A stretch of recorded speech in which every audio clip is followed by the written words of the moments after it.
As I was preparing this message, I got a vivid picture in my mind of the prophet Jonah. I want to turn there for a moment. You know the story of Jonah, most of you. God said, "Go to Nineveh and preach what I tell you."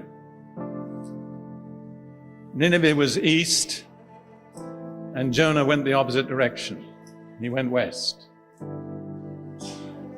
I think the reason why he didn't want to preach to Nineveh was that he was afraid the people would repent. And Nineveh was the number one political enemy of his people Israel. So he did not want to do anything that would forward their cause. That's my personal opinion.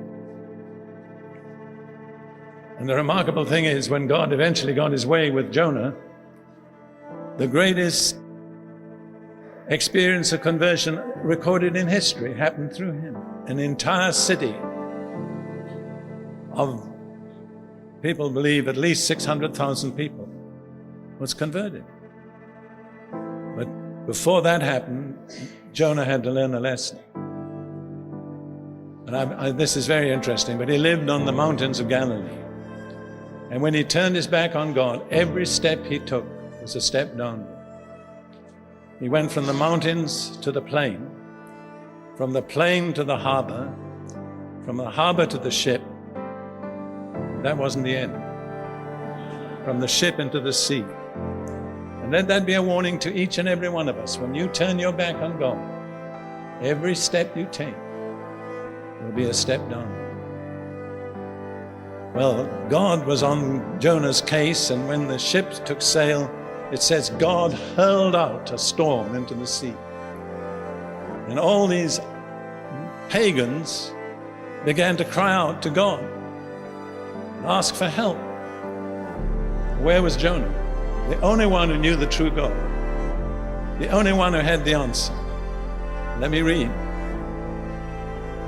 Verse 5, "Then the mariners were afraid, and every man cried out to his God, and threw the cargo that was in the ship into the sea to lighten the load. But Jonah had gone down into the lowest parts of the ship, had lain down, and was fast asleep."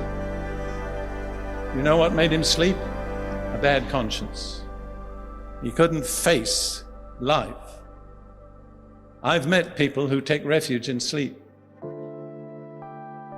I knew a lady who, if things went wrong, would sleep for 16 hours.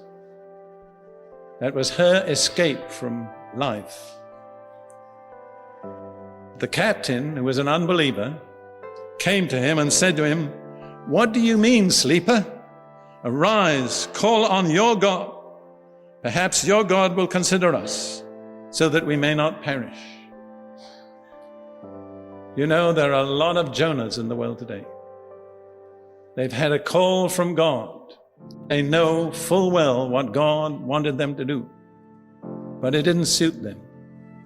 So they've turned their back on God, and now while the world is tossing in the tempest, where are they? Down in the bottom of the ship, fast asleep.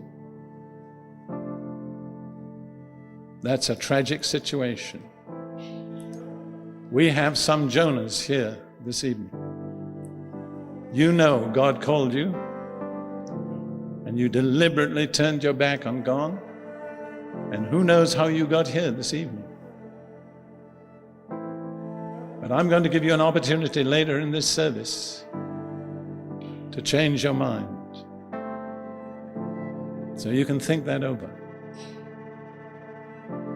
Think of it.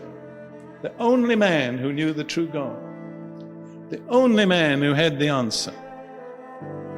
All the pagans around him were praying earnestly, and he was down there in the sides of the ship, fast asleep. What a vivid picture of multitudes of Christians today, down in the ship, asleep, because they're not willing to face reality.